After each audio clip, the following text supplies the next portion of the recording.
Hello, and a big thank you for purchasing my tour of Edinburgh's beautiful and historic Old Town. In this tour, I'll take you down Edinburgh's Royal Mile, showing you all the highlights on and off the beaten track, alongside some of my favourite places around the rest of the Old Town. If you're new to my channel, I'm David, a local guide and photographer. He was born here over 50 years ago. I know what you're saying, I can't be that old. If you're not able to visit just now, I hope you enjoy discovering this wonderful part of the city.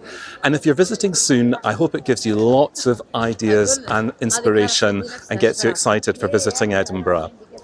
All the places we visit are marked on a map, which I'll put a link to here, and I've also included the what 3 words addresses for each location. Without further ado, let's get to our first location. Many of you will be aware of the fictional boy wizard Harry Potter, who was a figment of J.K. Rowling's wonderful imagination. But I want to tell you about a very real wizard, at least in flesh and blood, who lived here around 355 years ago. His name was Thomas Weir, and he was burnt at the stake here in Edinburgh for witchcraft in 1670, aged 71. Thomas was garroted and burnt at the stake at the top of Leith Walk, his remains gibbeted at the Galilee, now Pilrig. Asked to pray for forgiveness, his last words were, "Let me alone, I will not. I have lived as a beast and I must die as a beast." Quite amazing stuff. When his thornwood stick was thrown into the fire, it said it made rare turnings in the fire. It's quite a story, and I do wonder whether the poor man was actually unwell, rather than someone who was really guilty of these heinous crimes. Every time I'm here, I always wonder whether J.K. Rowling came across his fascinating story. It'd be really interesting to know.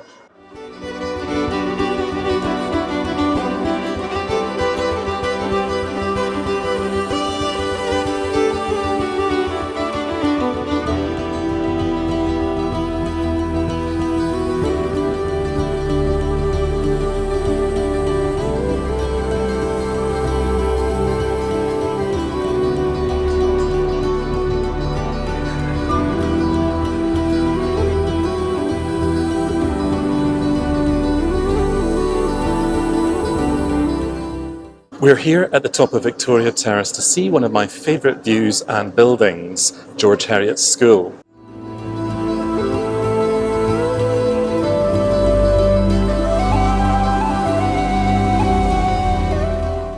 The school was founded by goldsmith, jeweller and moneylender George Heriot, who was born in Edinburgh in 1563. He was famed for being the goldsmith and jeweller to James VI and his wife Anne of Denmark, and it's reputed that he did about £50,000 worth of business with them during his life, which is really quite astonishing. She really must have loved her jewels. He died in 1624 and left a legacy for the founding of a school for fatherless bairns, and today it's still a very popular private school. It's worth noting that the Heriot Foundation still exists to help children who have lost a parent, and to date, around 5,700 children have benefited from the Heriot Foundation, which is pretty wonderful.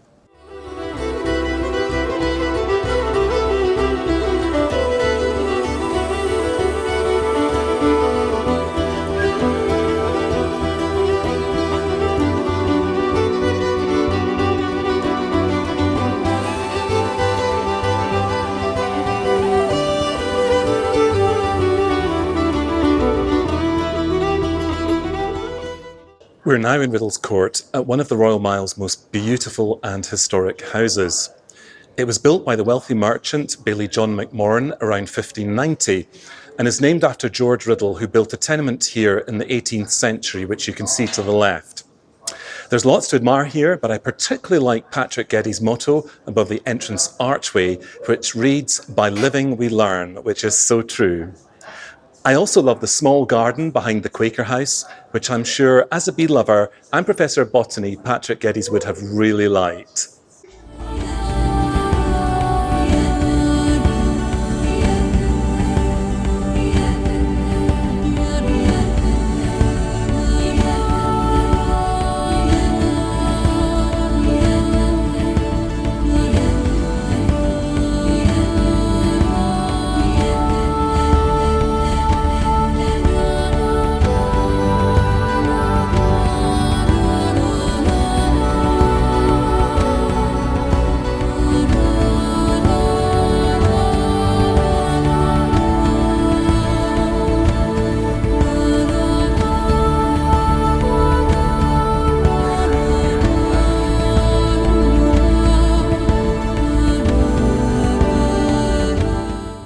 We're now outside one of the city's finest Gothic Revival-style churches, which was opened in 1845 and known as the Victoria Hall. The foundation stone was laid by Queen Victoria in 1842, and it was originally designed as a church and a meeting hall for the General Assembly of the Church of Scotland, which eventually moved over the road. It then became the Highland Tolbooth St John's Church, which closed in 1979 when the congregation merged with Greyfriars. Today it's the offices and ticket office for the Edinburgh International Festival. Inside there's a really beautiful staircase which is beautifully lit and adorned by over 200 sculptures from past performances in the International Festival. You can sometimes see it on open doors days if you're here at the right time. The clock in the steeple is by clockmakers James Ritchie and Son, who have been around a really long time, and I think they're still actually trading to this day. Before we go, it's worth noting that the cross on the spire at 74 metres is the tallest point in the city.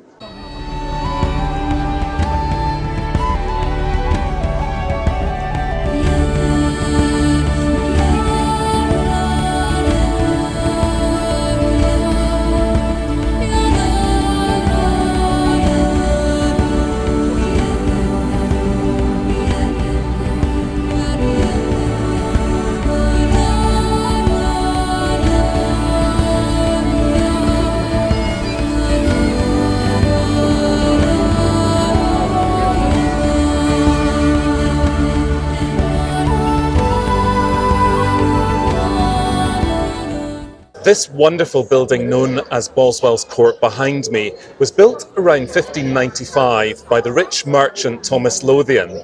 It's now home to the Witchery restaurant, which has two very beautiful restaurants to enjoy a meal in. They also have some really magnificent rooms and a shop which you can explore too. It's quite busy up here at Castle Hill, so if you're coming up here, make sure that you're prepared for all the crowds.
We're now outside a bit of a gem hidden in plain sight.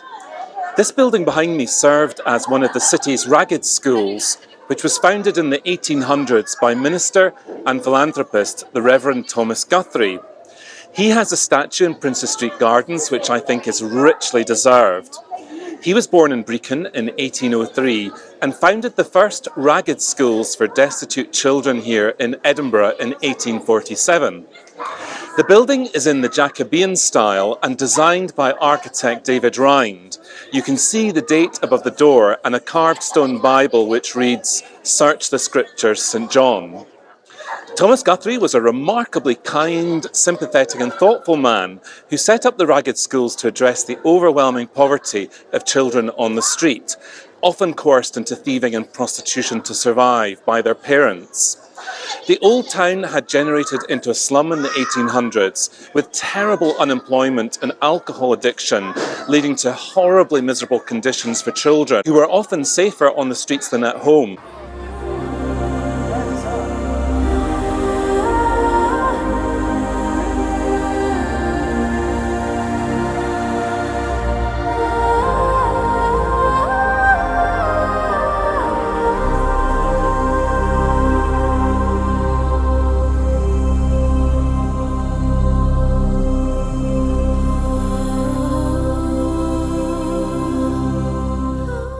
We're here outside another beautiful arts and crafts style building called Ramsay Garden.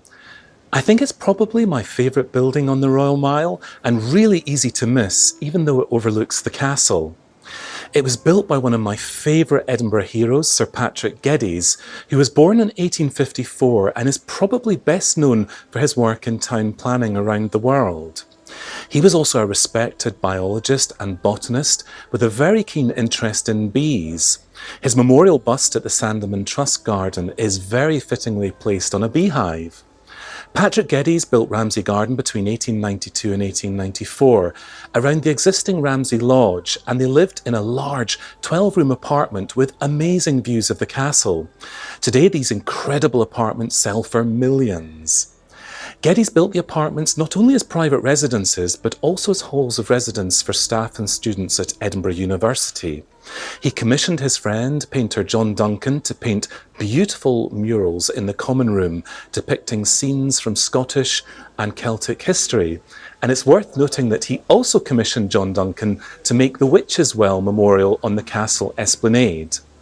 Ramsay Garden is an architectural masterpiece and a wonderful blend of architectural styles not to be missed. If you visit, please be as quiet and respectful as you can, as these are still very much people's homes.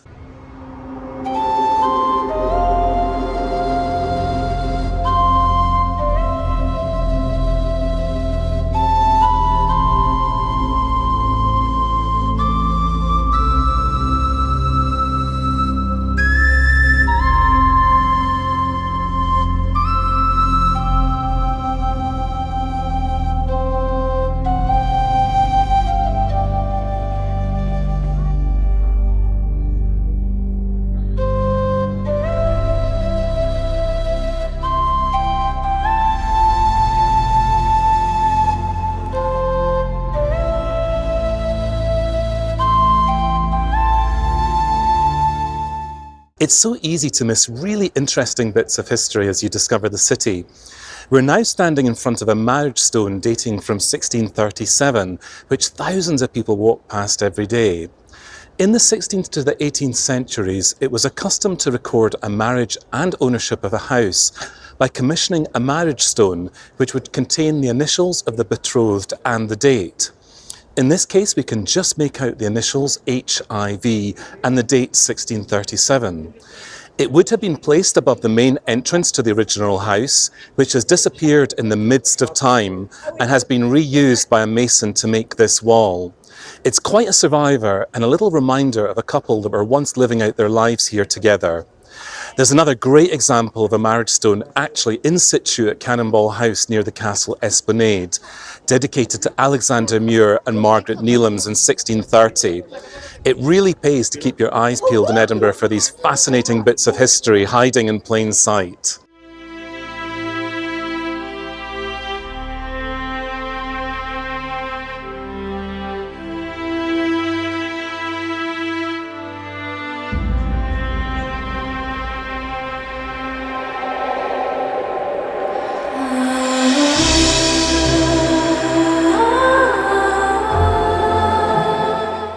Amongst all the big visitor attractions and iconic buildings in Edinburgh, there are wonderful little details that are very rarely noticed. One of them is this delightful cat on one of the gables of Ramsay Garden.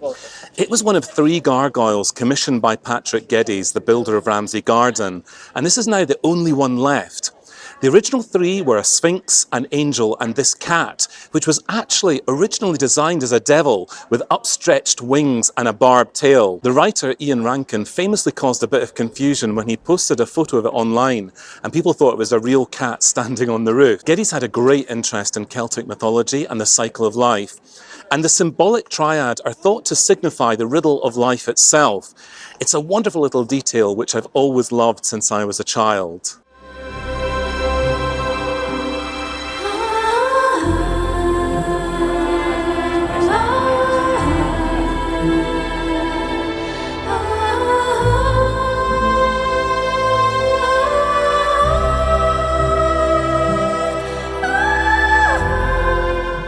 We're now at New College, one of Edinburgh's most impressive Gothic-style buildings, which was designed by William Henry Playfair.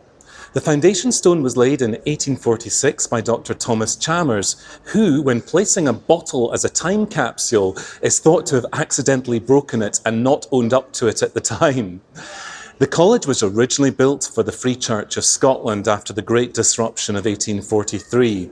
And today, New College is home to Edinburgh's University School of Divinity and the Assembly Hall of the Church of Scotland. Today, the School of Divinity is one of the top-ranking centres for the teaching of theology and religious studies in the world and has a very impressive library. The college celebrated its 175th anniversary in 2021 with the installation of a beautiful clock, which was left out originally when the project went greatly over budget. A wonderful tapestry was also commissioned, which shows two students holding the New College coat of arms and a Latin motto meaning "Seek and you shall find." If you look closely at it, you'll see a couple of mice at the bottom, which is really, really cute. There are lots of wonderful architectural features to admire here, but I love that there's a hidden well under the flagstone, which may have been there when the site was occupied by Mary de Guise's palace. The remains of the palace were demolished in 1845 to make way for New College. This is an amazing place to visit and a really popular venue during the Fringe. You might just be able to see behind me that they're setting up for the Fringe Festival now.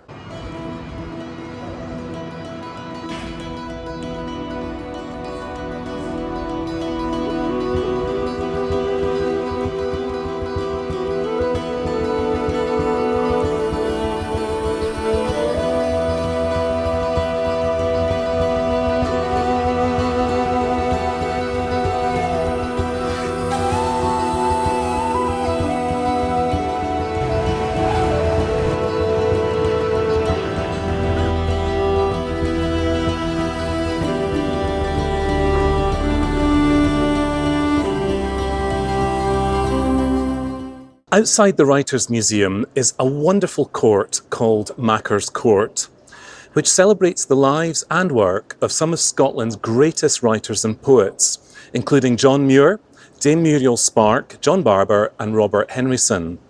This is very much an evolving literary monument, and new inscriptions are added from year to year. It's worth taking a moment or two before you go into the Writers' Museum to peacefully read some of the inscriptions and to reflect on their meaning. My favourite is from John Muir. "I care to live only to entice people to look at nature's loveliness," which comes from his wilderness essays in 1874.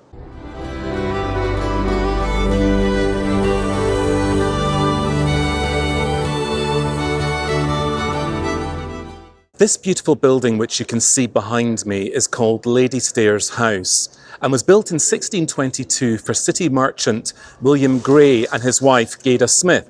And you can still see their initials above the door with the inscription, "Fear the Lord and depart from evil," which was to become quite prophetic for a future resident, Lady Stair, which I'll tell you more about later.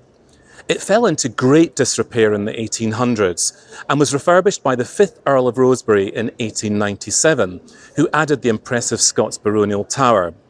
Today, the building is a free museum dedicated to three of Scotland's greatest writers, Robert Louis Stevenson, Sir Walter Scott and Robert Burns. Each has a floor dedicated to them where you can learn about their lives and work and see many amazing personal possessions, including Walter Scott's childhood rocking horse, Robert Burns' writing desk and a loch of Robert Louis Stevenson's hair.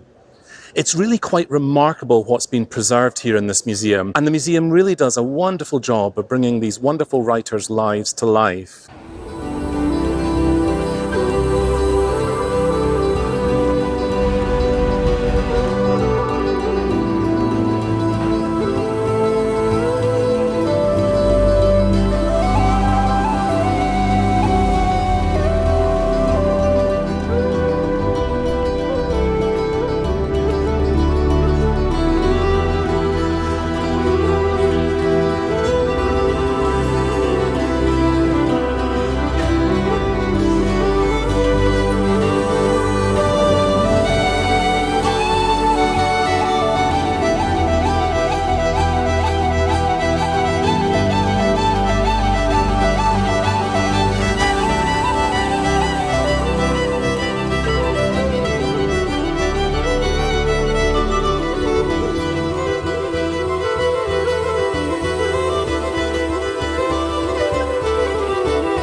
James Court behind me is often a place people pass by, but it not only has some interesting history and buildings, but also some notable past residents, including philosopher David Hume, the lawyer and diarist James Boswell, and one of my personal Edinburgh heroes, Sir Patrick Geddes, often known as the father of town planning. The first iteration of the court was built by James Brownhill in 1723 to provide homes for wealthy, well-heeled citizens of the Old Town. He built a huge double tenement which took advantage of the steep slope with 5 stories to the front and 8 to the back. The tenement was replaced after a fire in 1857, and you can still see the big difference in height from North Bank Street, which is at the back of this tenement here.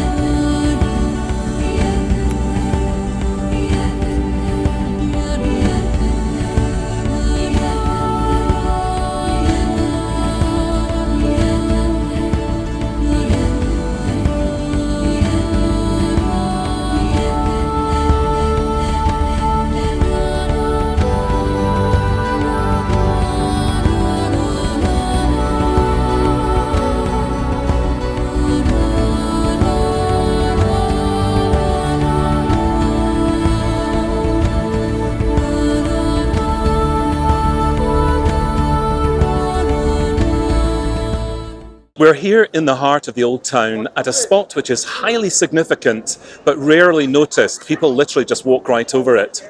These 3 brass plaques record the spot where George Bryce, known as the Ratho murderer, was executed in 1864 in front of a large baying crowd. He was the last person in Edinburgh to be publicly executed, although reports from the time show that the crowd didn't agree, given that he was hidden behind a black curtain after being dropped on a long rope. George's story is a really tragic one, not least for his poor victim, a young nursery maid called Janie Seaton, whose throat he savagely cut. This is a particularly interesting story, given that it happened in the village where I now live, close to the airport.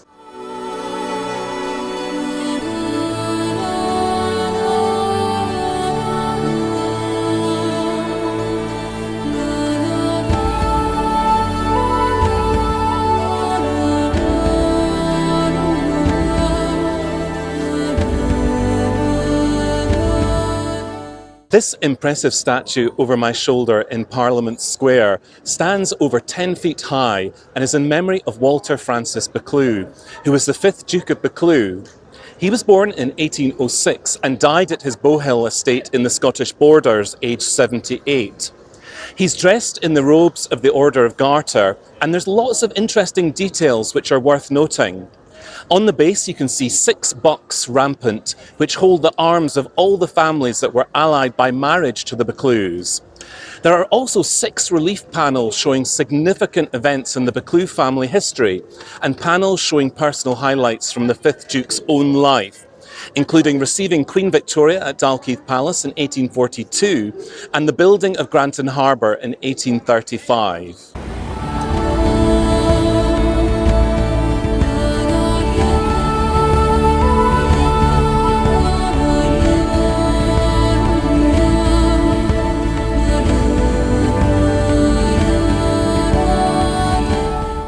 As a guide and Edinburgh enthusiast, I'm always keen to show you interesting things which people can literally walk over without noticing here in Edinburgh. This is definitely one of them, the Heart of Midlothian, just outside St Giles Cathedral, which I'll show you just now. This heart mosaic made out of cobblestones marks the entrance to the infamous and much feared Tolbooth Jail, which was demolished in front of Sir Walter Scott in 1817.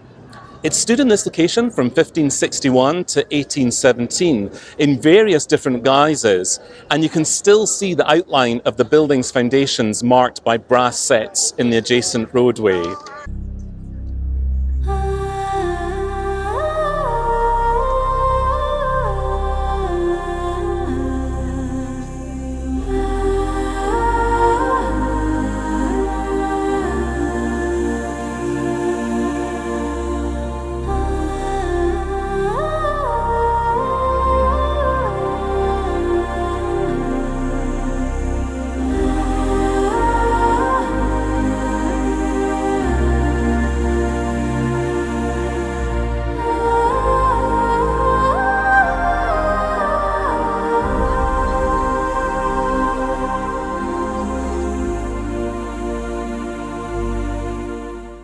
We're now outside St Giles Cathedral in the Royal Mile, which is one of the Old Town's most popular attractions.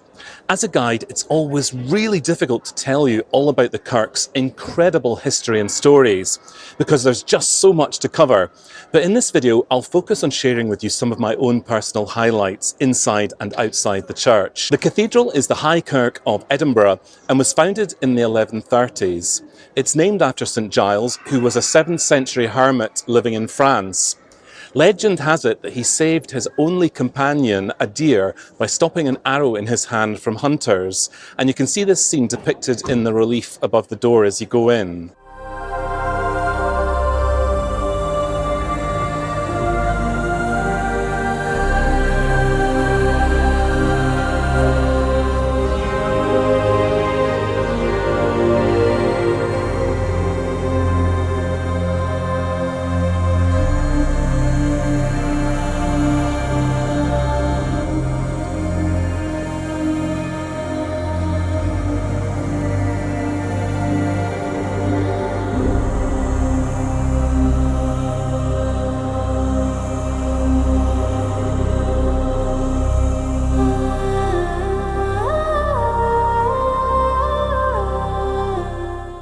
We're now in Victoria Street in the heart of the Old Town, which is easily one of Edinburgh's prettiest streets. It's easily found between the Royal Mile and the Grassmarket, and it contains some excellent independent shops, cafes and restaurants. Some say the street was J.K. Rowling's inspiration for Diagon Alley, and given that the cafe she used to write in is just around the corner, who knows? Sadly, it burnt down, and there's a new one actually in Victoria Street which you can visit. The street was built by architect Thomas Hamilton between 1829 and 1834 under the city's 1827 Improvement Act. It replaced the West Bow, a steep thoroughfare which connected people with the Grassmarket and Castle Hill. He also repurposed the arches, which are a main feature of the street. It was named Victoria Street when Queen Victoria came to the throne. There's lots of great independent shops in Victoria Street. Harry Potter fans will love the gift shops Museum Context and Boy Wizard, art lovers the Red Door Gallery, and cheese lovers I.J. Mellis. If you fancy a pie and a pint, I love the Bow Bar pub, but the shop I really miss from childhood is Robert Cresser's, which was an incredible brush shop where you could just about get any brush you wanted in the world. It's actually now where the Harry Potter shop is. Don't forget to climb the steps to the terrace above the actual street for fantastic views and photo opportunities, especially of George Heriot's school.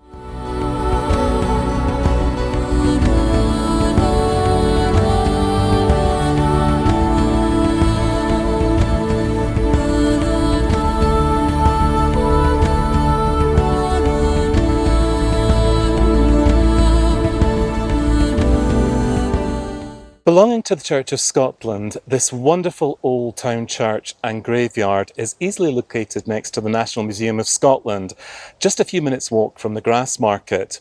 The kirk is very beautiful, and the graveyard is the resting place of some of Edinburgh's most prominent citizens, including architect Robert Adam, James Hutton and Mary Erskine.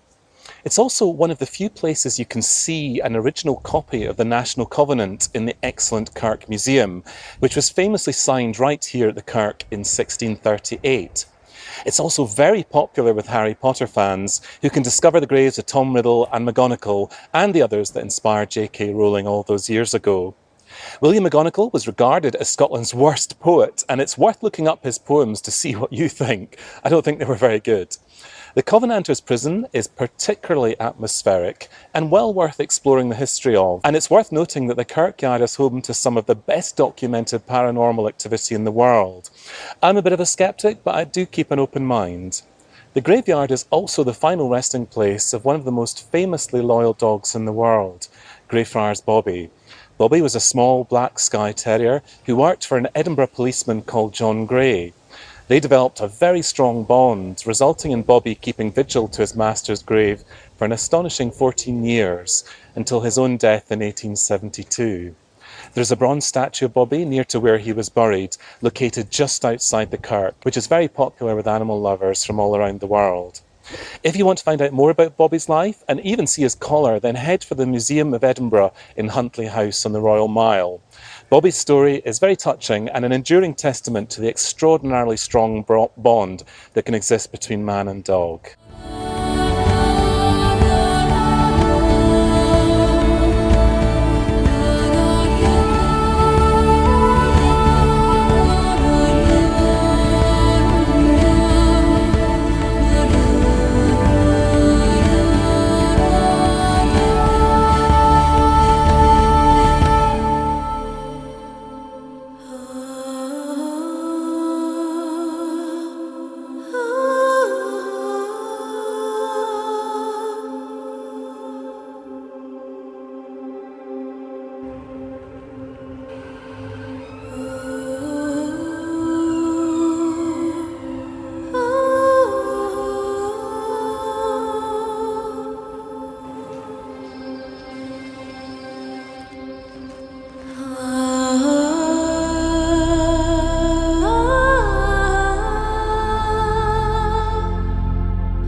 We're now in the historic Grassmarket, which has a long and fascinating history.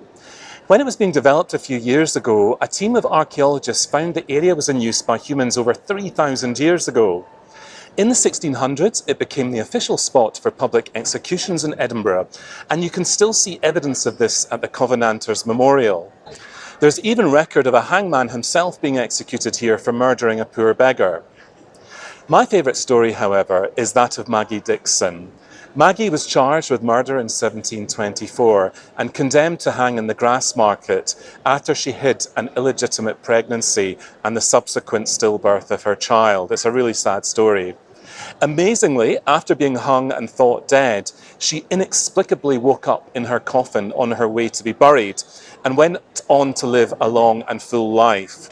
It was famously concluded that she couldn't be tried again for the same crime under Scots law, and one of the pubs in the Grassmarket is now named after her.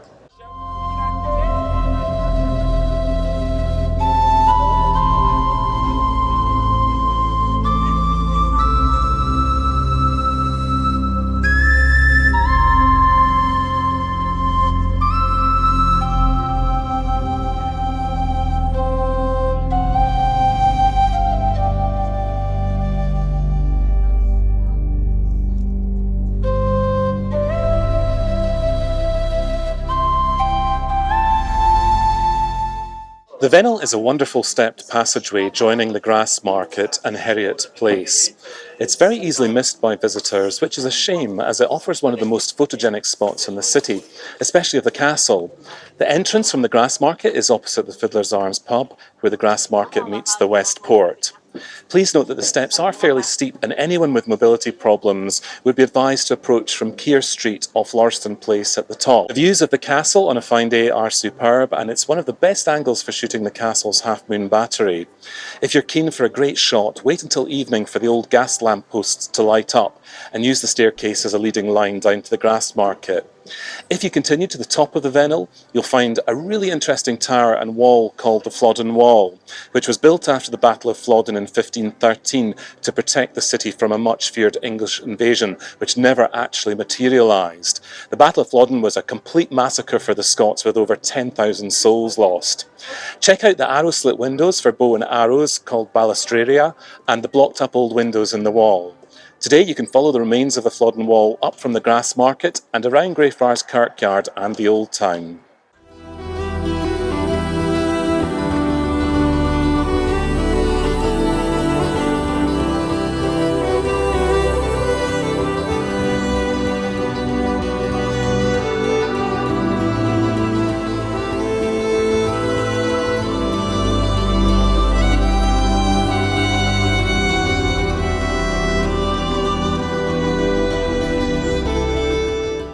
Thanks so much for watching, especially if you've got this far.